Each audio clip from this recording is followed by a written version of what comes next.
உலகத்தின் மக்கள் அனைவருக்கும் இனிமையான வணக்கம். கார்த்திக் பேசிகிட்டு இருக்கேன். திருக்குறள் வந்து பக்காவாக முடிச்சாச்சு, சரிங்களா? ஸோ திருக்குறள் இருக்கக்கூடிய 20 அதிகாரம் முடிச்சிட்டோம். மற்ற டாப்பிக்கில் இருந்து தமிழில் சொல்கிறேன், பொது தமிழில் இருக்கிறது மற்ற டாப்பிக்கில் இருந்து ஒரு 4 டாபிக் அருமையாக முடிச்சிருக்கோம். இப்போ 5வதுலேருந்து ஆரம்பித்து இலக்கணம் வரைக்கும் நம்ம கம்ப்ளீட் பண்ண போகிறோம். இந்த மெத்தடில் ஃபாலோ பண்ண போகிறோம். ஸோ இப்போ நம்ம பார்க்க போகிற டாபிக் என்னென்னா ஒருமைப்பன்மை அறிதல். பொதுவாக இப்போ நம்ம எடுக்கக்கூடிய கிளாஸை வந்து நீங்கள் ஒரு விஷயத்தை நல்லா புரிஞ்சுக்கோங்க. ரொம்ப எளிமையாக இருக்கிற மாதிரி இருக்கும். சார் இதெல்லாம் ஒரு சப்ப மேட்ரு சார், ஒருமைப்பன்மைனா தெரியாதா அப்படிங்கிற மாதிரி உங்களுக்கு தோணலாம். அங்கே தான் நீங்கள் மாட்டிக்கிறீங்க. நம்ம எதை ரொம்ப எளிதுன்னு நினைக்கிறோமோ அங்கே தான் ஒரு ட்விஸ்ட் வைப்பாங்க. அதில் இருக்கக்கூடிய கேள்விகளை நம்மளால் புரிஞ்சுக்கிறதே கஷ்டமாக போயிடும். அதே மாதிரி ஒரு டாபிக் தான் இந்த ஒருமைப்பன்மை அறிதல். நமக்கு ரொம்ப எளிமையாக இருக்கிற மாதிரி இருக்கும், ஆனால் நம்ம இங்கே சில விதிகளை படித்தே ஆகணும். அதனால் எனக்கு இதெல்லாம் தெரியும் அப்படிங்கிற அகங்காரத்தெல்லாம் தனியாக எடுத்து வச்சுட்டு தெரிஞ்சுக்கலாமே அப்படின்னு எல்லா டாப்பிக்குமே ஒரு டைம் விதிகள் அடிப்படையில் படிச்சிருங்க. விதி ரொம்ப முக்கியம். விதியை தெரிஞ்சுக்கிட்டு நீங்கள் போனீங்கன்னா தான் ஃபாலோ பண்ண முடியும். அதாவது நம்மளுக்கு வண்டி ஓட்ட தெரிஞ்சாலும் லைசன்ஸ்னு ஒன்று வேணும் இல்லையா? அது மாதிரி தான். ஸோ வண்டி வந்து லைசன்ஸ் இல்லாமலே நம்ம வண்டியெல்லாம் ஓட்டுவோம். ஆனால் இருந்தாலும் லைசன்ஸோட வண்டி ஓட்டுறதானே கரெக்டான முறை. அது மாதிரி ஒருமைப்பன்மைங்கிறது நம்ம தமிழ் மீடியம் ஸ்டூடெண்ட்ஸ் இருந்து தெரிஞ்சிருந்தாலும் சில விதிகள் உட்பட்டு தான் அது நடக்குது. அந்த விதிகள் என்னென்னு பார்க்க போகிறோம். அதே நேரத்தில் இனிமேல் வரக்கூடிய கிளாஸ் ரொம்ப இன்ட்ரெஸ்டிங்காக போகும், ரொம்ப ஃபன்னாகவே போகும். அதனால் ஃபாலோ பண்ணிக்கோங்க. இந்த மெத்தடில் தான் ஃபாலோ பண்ணலான்னு ஒரு ஐடியாவில் இருக்கேன். ஓகேவான்னு கீழே கமெண்ட் செக்ஷனில் கொடுங்க. இது எனக்கு கொஞ்சம் கம்ஃபர்டபுளாக இருக்குது. அதே நேரத்தில் ரொம்ப ஈஸியாக நிறையா டக்குன்னு ஃபாலோ பண்ணலாம். ஸோ இப்போ பார்க்க போகிற டாபிக் என்ன அப்படின்னு சுற்றி உழைக்காமல் சொல்லணும் அப்படின்னா ஒருமைப்பன்மை அறிதல். வாங்க போகலாம் கிளாஸுக்கு.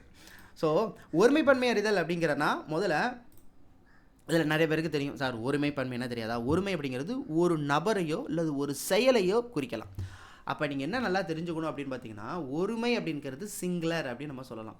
அப்போ ஒருமை அப்படின்னாலே சிங்குலர். அப்போ ஒருமை பன்மை அப்படின்னா ஒரு பொருளையோ அல்லது ஒரு செயலையோ குறித்தால் அதுக்கு வந்து ஒருமை சிங்குலர் அப்படின்னு நம்ம சொல்லலாம். ப்ளூரல் அப்படின்னா 2 அல்லது அதற்கு மேற்பட்ட ஒரு நபரை குறிக்கலாம். அவன், அவள், அது அப்படின்னு நம்ம சொல்லலாம். மாடு, ஆடு, முட்டை அப்படின்னு நம்ம சொல்லலாம். அப்போ ப்ளூரல் அப்படின்னா 2, 2க்கு அதற்கு மேற்பட்டு அப்படின்னு நம்ம சொல்லலாம். இப்போ அதுக்கு அப்படியே ஆப்போசிட்னா முட்டைனா முட்டைகள், சரிங்களா? இதே வண்டினா வண்டிகள், பசுனா பசுக்கள். அப்போ கள் விகுதி முடிந்தால் அது வந்து பன்மை அப்படின்னு நம்ம சொல்கிறாங்க. அதாவது மாணவர், மாணவர்கள். இதில் என்ன ஒரு ட்விஸ்ட் அப்படின்னா, கள் விகுதி முடிஞ்சாலே அதெல்லாம் பன்மைன்னு அர்த்தம் கிடையாது, சரியா? அது ரொம்ப முக்கியம். அப்போ கல்வி விகுதி முடிஞ்ச எல்லாமே பன்மையா? அப்போ பன்மை மட்டும்தான் கல்வி விகுதி முடியுமா அப்படின்னா கிடையாது. இந்த கள் அப்படிங்கிறது பன்மையை குறிக்கக்கூடிய ஒரு விதமான ஒரு சொல்லை ஒழிய எல்லா கல்லும் கல் முடிஞ்சால் அதெல்லாமே பன்மை அப்படிங்கிறது அர்த்தம் கிடையாது. ரொம்ப புரிஞ்சுக்கோங்க, சரிங்களா? இப்போ ஏன் இதுக்கான ஒரு மிகச்சிறந்த எடுத்துக்காட்டு அப்படின்னு பார்த்தீங்கன்னா, பசு அப்படின்னா பசுக்கள் நம்ம சொல்லலாம், நூல்னா நூல்கள்னு சொல்லலாம், குழந்தைனா குழந்தைகள்னு சொல்லலாம், விலங்குனா விலங்குகள்னு சொல்லலாம். மாணவனை வந்து நம்ம மாணவன்கள் அப்படின்னு சொல்லக்கூடாது, சரியா? மாணவர்கள் தான் சொல்லணும். அதாவது இந்த இர்ன்னு வருதே சார், இங்கே வந்து மாணவன்னு தானே சார் வருது. அப்போ மாணவன்கள் தானே, மாணவன் வராது. 2 பேருக்கு மேலே போனாலே மரியாதை கலந்து வந்துடணும். இப்போ நமக்கு முன்னாடி இருக்கக்கூடிய நபர், நல்லா கவனிச்சுக்கணும், தமிழில் இருக்கக்கூடிய சிறப்பு இது. நமக்கு முன்னாடி இருக்கக்கூடிய நபர் வந்து ஒருத்தர் இருக்கார். இவர் வந்து நம்ம விட வயசில் மூத்தவராக இருக்கிறாருன்னு வச்சுக்கோங்க. அவர் ஆண்மகனாக இருக்கிறார். அவனை வந்து ஆண்மகன்னா நீங்கள் வந்து மேல்னா அவன் தானே சொல்லணும். அப்போ அவன் சொல்லக்கூடாது. மரியாதை நிமித்தமாக அவரை நம்ம அவர் அப்படின்னு நம்ம சொல்லலாம். அவர், இவர் அப்படின்னு சொல்லுவாங்க.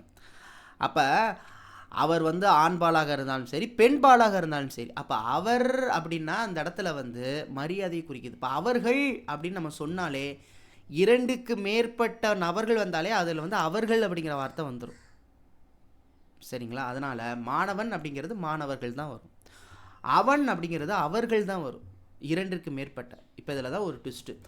அது அப்படின்னா அதுகள்னு சொல்லக்கூடாது. அப்போ அது அப்படின்னா பன்மை என்னன்னா அவை என்று தான் கூற வேண்டும், அவை என்று தான் கூற வேண்டும். இப்போ அது மேய்ந்தது அப்படின்னு சொல்லலாம். அது மேய்ந்தது, அதுன்னா இங்கே இடத்துல எதை குறிக்கும்? மாடை குறிக்கலாம். இல்லை அதுக்கு பதிலாக மாடுன்னு சொல்லலாம். அப்போ அதுங்கிறது எதை தான் சார் சொல்கிறது? அதுங்கிறது வந்து அக்ரிணை. அக்ரிணை என்ன அர்த்தம்னா உயிருள்ள ஆறறிவு அற்ற உயிரினங்கள். ஆடு, மாடு, கோழி இதெல்லாமே அக்ரிணை, அதுன்னு சொல்லுவாங்க. புரியுதுங்களா? அதாவது உயிர்திணை அப்படின்னா நம்ம, அதாவது 6 அறிவு கொண்டவர்கள்னு சொல்லிக்கிறோம் நம்மளை, சரிங்களா? 6 அறிவு கொண்டவர் மனிதர்கள். அப்போ 6 அறிவு கொண்ட மனிதர்களை நம்ம என்னன்னு சொல்கிறோம்? ஸோ அவன், அவர், அவள் அப்படின்னு சொல்லலாம். இதில் என்ன சிறப்பு அப்படின்னா, இதுதான் ரொம்ப முக்கியம். தன்மை முன்னிலை படர்க்கைங்கிற ஒரு விஷயம் நீங்கள் தெரிஞ்சுக்கணும்.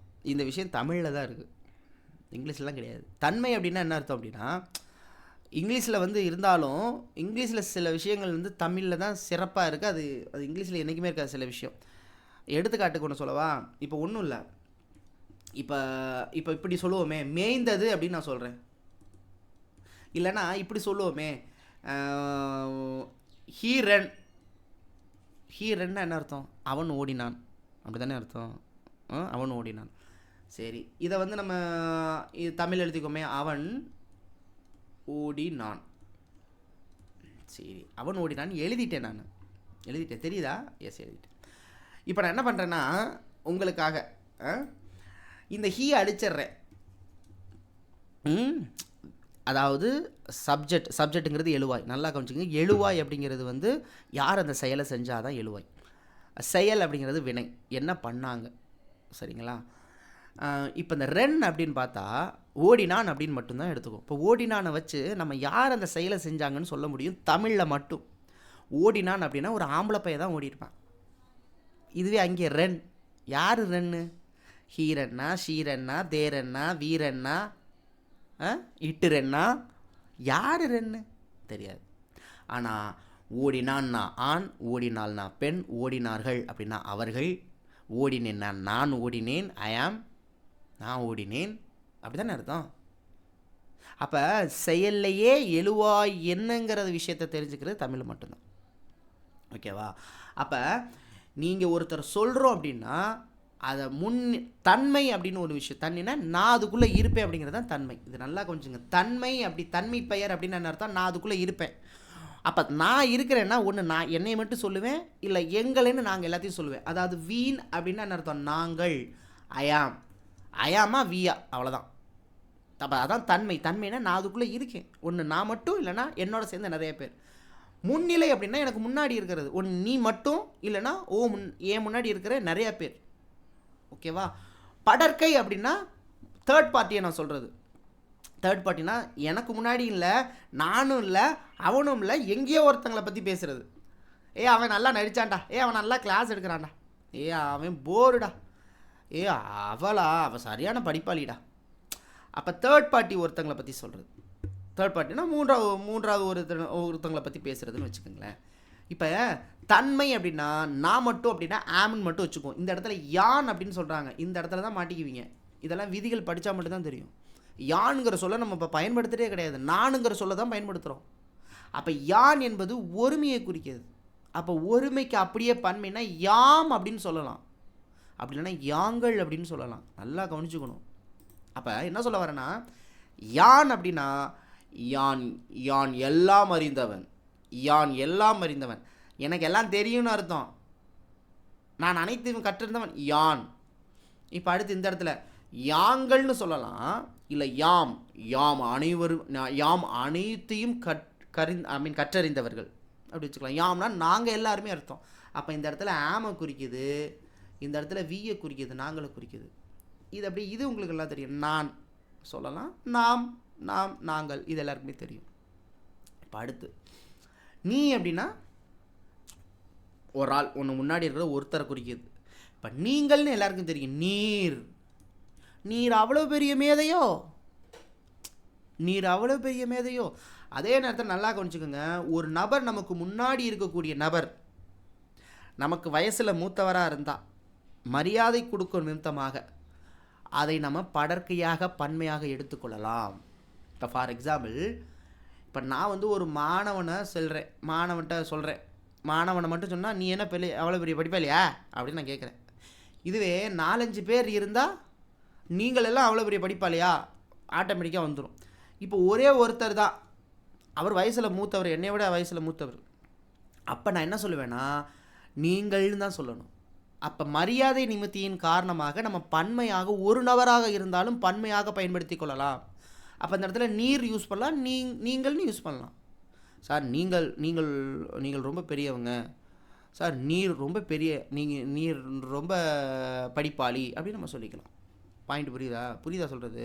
எஸ். இப்போ கள் அப்படிங்கிறது வந்து அவன் அவள், அதை தான் நம்ம அவர்கள் தான் சொல்கிறோம்.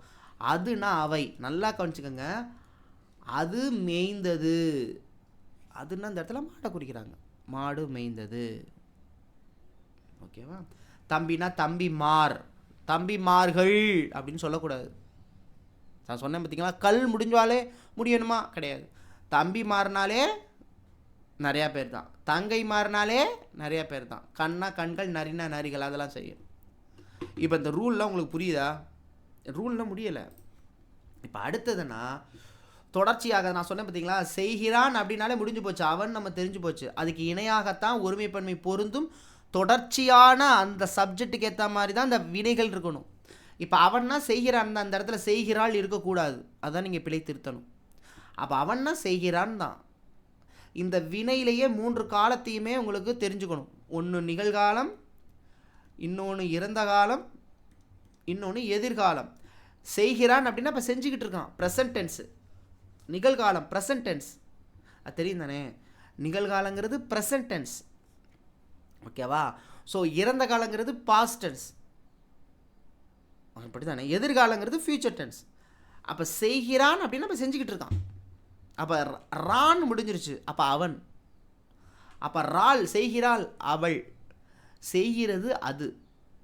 இதுவே அவன்களுக்கு பதிலாக அவர்கள் அப்படின்னாலே செய்கின்றார்கள் அப்படின்னு தான் நம்ம சொல்லணும். கரெக்டு தானே? அது செய்தது அப்படிங்கிறதுக்கும் அவை செய்தனன்னு தான் சொல்லணும். அப்போ அது மேய்ந்தது, அவை மேய்ந்தன. அப்போ தூ விகுதி ஒருமைக்கும் நா விகுதி பன்மைக்கும் வரும். சரியா? புரியுதா? இந்தா அவர்கள் செய்கிறார்கள், அவை செய்கின்றன, அந்த நா விகுதி வரும். அதுங்கிறது சிங்குலர், அவைங்கிறது ப்ளூரல். அதுனாலே தூணு முடியும், அவைனாலே நானு முடியும், மறந்துடக்கூடாது.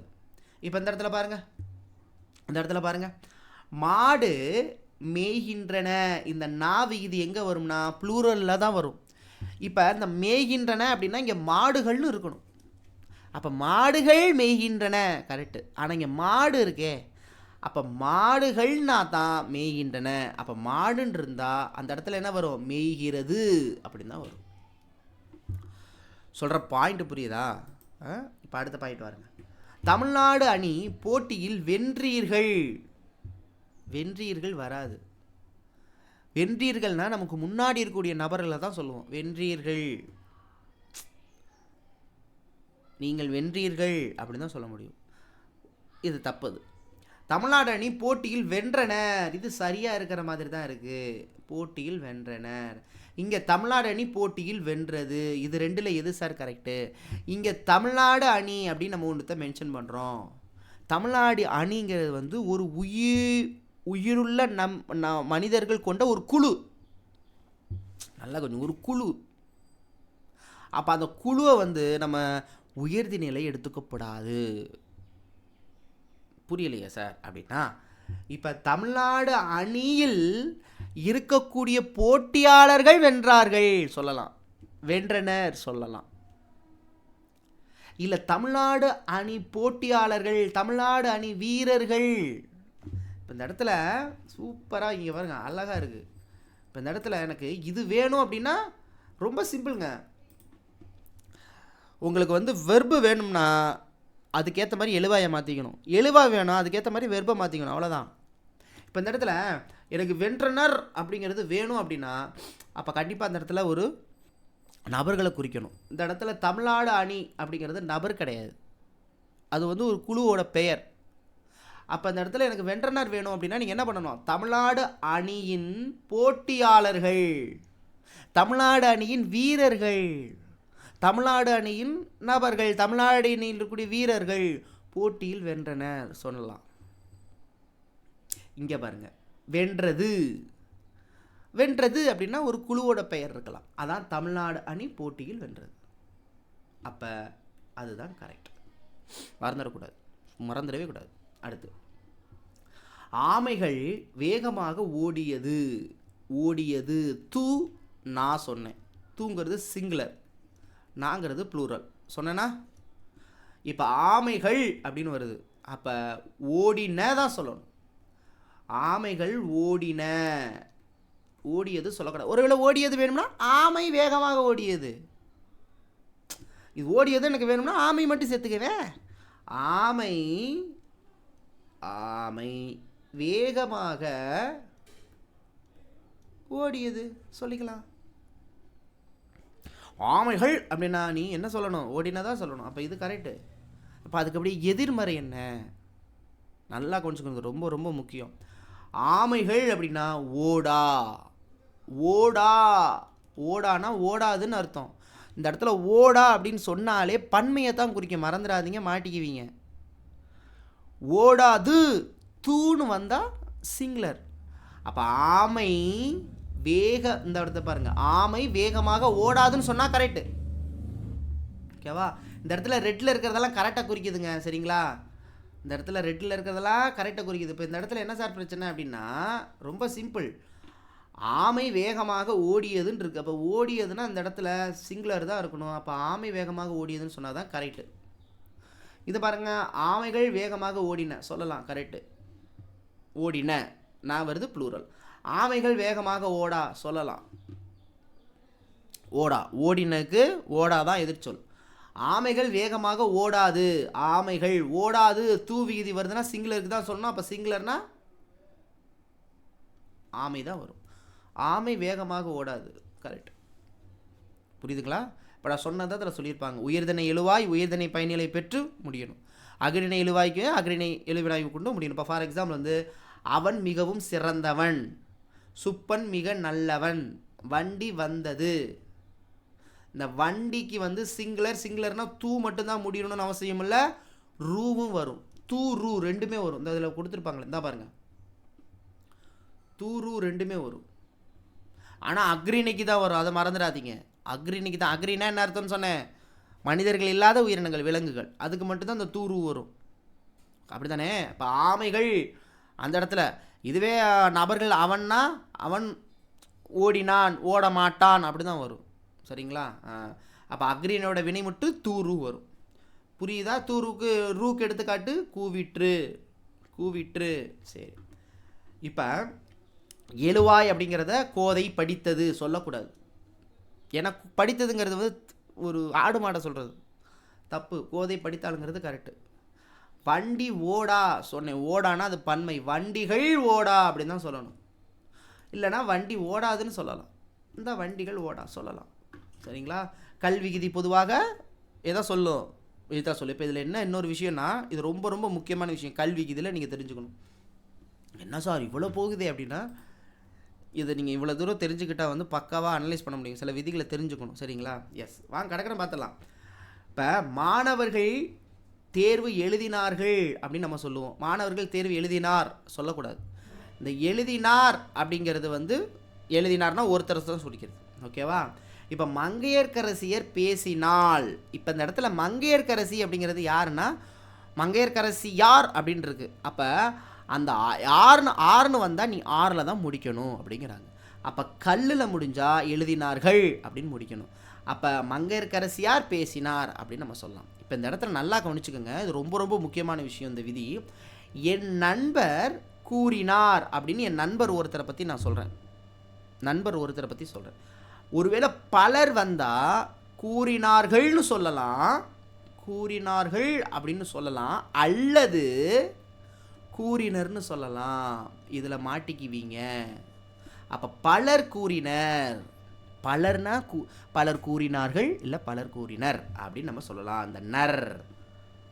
அப்போ ஒரு நம்பர்னா கூறினார், பல பேர்னா கூறினர்னு சொல்லலாம், கூறினார்கள்னு சொல்லலாம், மறந்துடக்கூடாது. இப்போ எழுவாய் ஒருமையாயின் வினைமுற்றும் ஒருமையாக இருக்க வேண்டும் கண்டிப்பாக.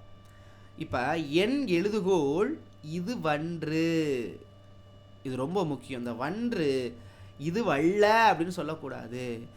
ஏன்னா இது வல்ல அப்படிங்கிறது எதை குறிக்கும்னா பன்மையை குறிக்கும். இது வன்று அப்படிங்கிறது எதை குறிக்கும்னா சிங்குலரை குறிக்கும். இது வன்று ஒரு பொருள், எனது எழுதுகோள் இது வன்றுன்னு தான் சொல்லணும், இது இல்லைன்னு சொல்லணும். இது இல்லைன்னா இது வன்றுன்னு அர்த்தம். இது வல்ல, இது வல்லன்னா ப்ளூரல். புத்தகங்கள் இது வல்ல அப்படின்னு அர்த்தம். மாட்டிக்கிறீங்க பார்த்தீங்களா? இது தெரிஞ்சுக்கணும். அடுத்து, தலைவர் நாளை வந்தார், வருவார், காலத்தை பொறுத்து கரெக்டாக எழுதணும். இது எதில் இருக்குது? தமிழில் மட்டும்தான் இருக்குது, இங்கிலீஷில் கிடையாது. அப்போ வந்தார் அப்படின்னா காலத்தை உணர்த்துதா? வந்தார்னா என்ன அர்த்தம்? வந்தார், வந்துட்டார். ஆனால் இங்கே நாளைன்னு வருது, அப்போ தப்பு. நாளைனா வருவார் தான், வருவார். 7வது விதி எனக்கு ரொம்ப ரொம்ப பிடிச்ச விதி. 7வது விதி. 7வது விதி ஏன் ரொம்ப பிடிக்கும் அப்படின்னா, இதில் என்ன ட்விஸ்ட் அப்படின்னா, சார் மனிதர்கள்னா ஓகே அவர்கள் அப்படின்னு நம்ம சொல்கிறோம், இதே விலங்குகள்னா அது அப்படின்னு நம்ம சொல்கிறோம். 2 பேர் கலந்து வந்தால் என்ன சார் பண்ணுறது? இப்போ வந்து ஃபார் எக்ஸாம்பிள் வந்து ஒரு குளம் இருக்குது, ஒரு குளத்தில் வந்து மாடும் குளிக்குது, சில பேரும் குளிக்கிறாங்க, மனிதர்களும் குளிக்கிறாங்க. இப்போ இந்த இடத்துல நம்ம என்ன எடுத்துக்கணும் அப்படின்னா, அதான் சிறப்பு. ஒரு ஒரு ஒரு உயர்திணை ஒரு அக்ரிணை 2 கலந்து ஒரு இடத்துல இருக்கும்போது நம்ம அதை வந்து அவர்கள் அப்படின்னு நம்ம சொல்லுவோம். அப்போ அவர்கள் அப்படின்னு சொல்கிறப்ப அவர்கள் அப்படின்னு நம்ம சொன்னாலே எல்லாருமே வந்துடுவாங்கன்னு அர்த்தம். இப்போ அது அவர்கள்னு சொல்கிறதா இல்லை அதுகள்னு சொல்கிறதா அப்படின்னு ஒரு பாயிண்ட் வரும். இந்த இடத்துல அவங்க என்ன சொல்கிறாங்கன்னா, அது நல்ல விஷயமா இருந்தால் அந்த மாடை கூட நீ மனித லிஸ்ட்டில் சேர்த்துக்கோ அப்படிங்கிறாங்க. நல்ல விஷயம்னா இப்போ ஃபார் எக்ஸாம்பிள் நல்லா பாரு, அருமையாக வந்து இப்போ நாய்க்குட்டி இருக்குது. இப்போ நாய்க்குட்டியை நம்ம என்ன மனிதர்களோட கம்பேர் பண்ணுவோம்? வீட்டு நாயை மனிதர்களோட கம்பேர் பண்ணுவோம். அப்போ நம்ம என்ன சொல்லுவோம்? ராஜா வாடா, ராணி வாடா, மணி வாடா, அதுக்கு பேரை வச்சு கூப்பிடுவோம். அப்போ நல்ல உயர்ந்த சிந்தனை, நல்ல எண்ணங்கள், நல்ல காலம் அல்லது நல்ல இடத்தை பொறுத்து அந்த அக்ரிணை கொண்டு இருக்கக்கூடிய உயிரினத்தை என்னன்னு சொல்கிறோம்? அதை வந்து அக்ரிணை உயர்தினியாக நம்ம நினச்சிக்கிறோம், நம்ம கம்பேர் பண்ணிக்கலாம். இப்போ இது குளத்தில் வந்து மாடோட சேர்ந்து ஒருத்தர் குளிக்கான். அப்போ நம்ம சொல்லணும், மாடும் ஒன்று சேர்ந்துருச்சு. அப்போ இந்த இடத்துல அந்த இடத்தில் நல்லதுன்னா நீ ஆட்டுக்குட்டி மாட்டுக்குட்டியை கூட மனிதர்கள் லிஸ்ட்டில் சேர்த்துக்கலாம், அவர்கள்னு சொல்லலாம்.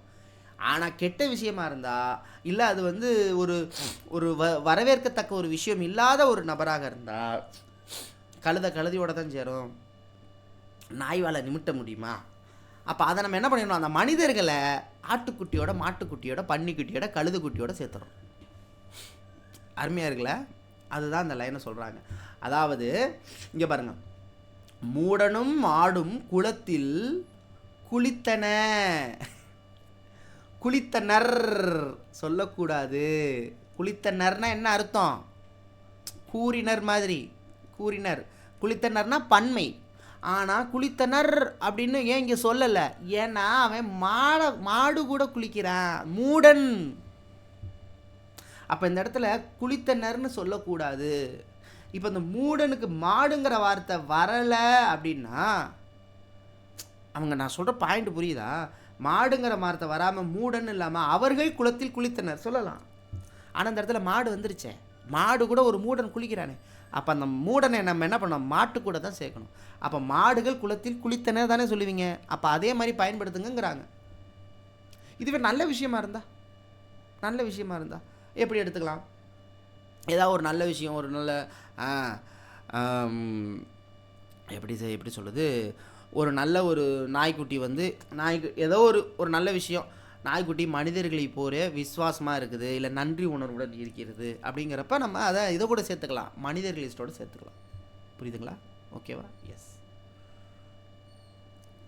உயர்தனை அக்ரிணை பெயரில் விரவி வந்தால் மிகுதி ஒரு துணை வினை கொண்டு முடிதல் வேண்டும். இது ரொம்ப ரொம்ப ரொம்ப முக்கியம். இதுலேயும் மாட்டிக்குவீங்க. அவன் அல்ல அப்படின்னு நான் சொல்லக்கூடாது,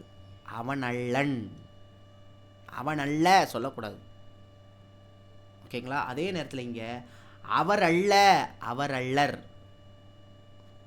அது அல்ல சொல்லக்கூடாது. நான் சொன்னேன் அது வன்றுன்னு சொல்லலாம், அது அன்றுன்னு சொல்லலாம்.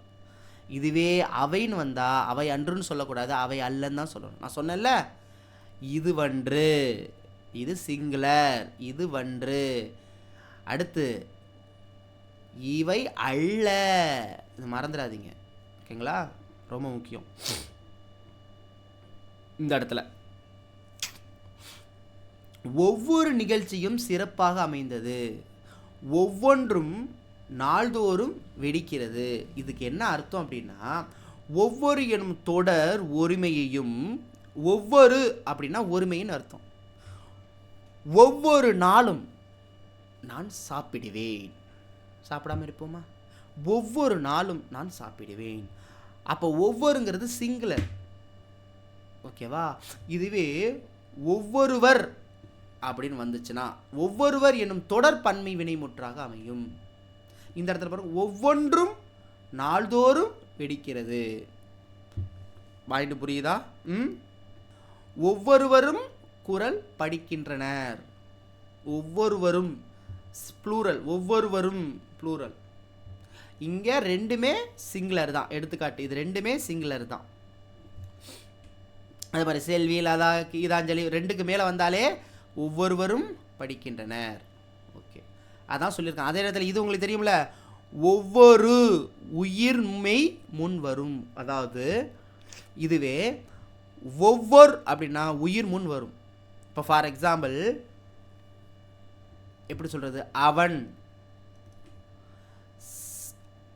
அவள், இவள், இந்த முன்னாடி வருது தான் நம்ம சொல்கிறோம்ல, ஓர் ஒரு படித்தோம் ஞாபகம் இருக்கா? ஓர் ஒரு, அந்த கான்செப்ட் மாதிரி தான். அப்போ ஒவ்வொரு அப்படிங்கிறது எந்த இடத்துல உயிர் மெய் முன் வரும். இது ஒவ்வொரு அப்படின்னா எது முன்னாடி வரும்? உயிர் முன் தான் வரும். சரி, மறந்துடாதீங்க. இது ரொம்ப ரொம்ப முக்கியம், 10வது விதி. இப்போ ஒன்றோ அல்லது இரண்டோன்னு சொல்லவே கூடாது. ஒன்றோ அல்லது ஒன்றோ இரண்டோ தான் சொல்லணும். இல்லைன்னா ஒன்று அல்லது இரண்டு தான் சொல்லணும். நல்லா கவனிச்சுக்கோங்க. ஒன்று அல்லது இரண்டுன்னு சொல்லலாம். இங்கே ஒன்றோ அப்படின்னாலே அந்த 6 விகுதி காணாமல் போயிடும், மறந்துடக்கூடாது. அப்போ ஒன்றோ அல்லது இரண்டோ தருக தவறு. ஒன்றோ இரண்டோ தருக. அல்லது நீ அல்லது வேணும் அப்படின்னா நான் ஒன்று அல்லது இரண்டுன்னு போட்டுட்டு போக வேண்டியதுதான்.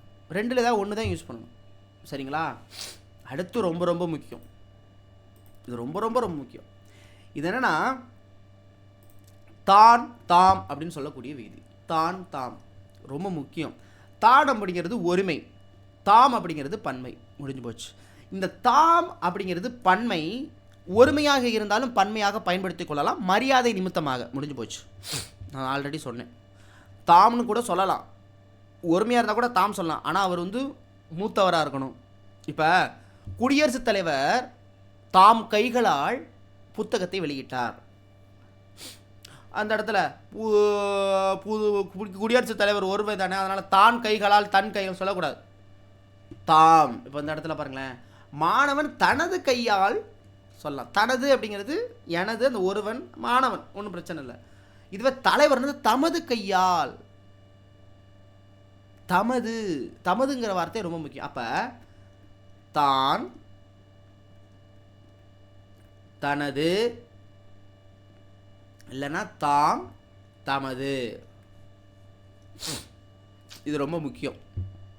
தனதுனா சிங்குலர், தமதுனா ப்ளூரல். அவர்கள் தமது கையால் கொடியேற்றினர். எது வேணாலும் வச்சுக்கலாம். இங்கே பாருங்கள், மாடுகள் தமது தலையில், தமது தலையை ஆட்டின. தமது சொல்லலாம்.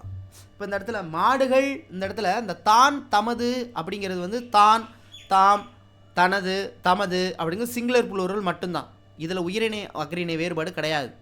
உடனே இந்த இடத்துல மாடுகள் வந்திருக்கு சார், அதனால் இதுக்கு தமதுக்கு பதிலாக வேறு, தமதுனா ப்ளூரல், மாடுகள்னாலே தமது தான். அது உயர்தினையாக இருந்தாலும் சரி, அக்ரிணையாக இருந்தாலும் சரி. அக்ரிணை இது கிடையாது. எதுக்கு கிடையாது? தான் தமதுக்கு கிடையாது, மறந்துடாதீங்க. இப்போ இங்கே பாருங்கள், சிறுமி தனது கையால் மலர்களை வைத்திருந்தாள்.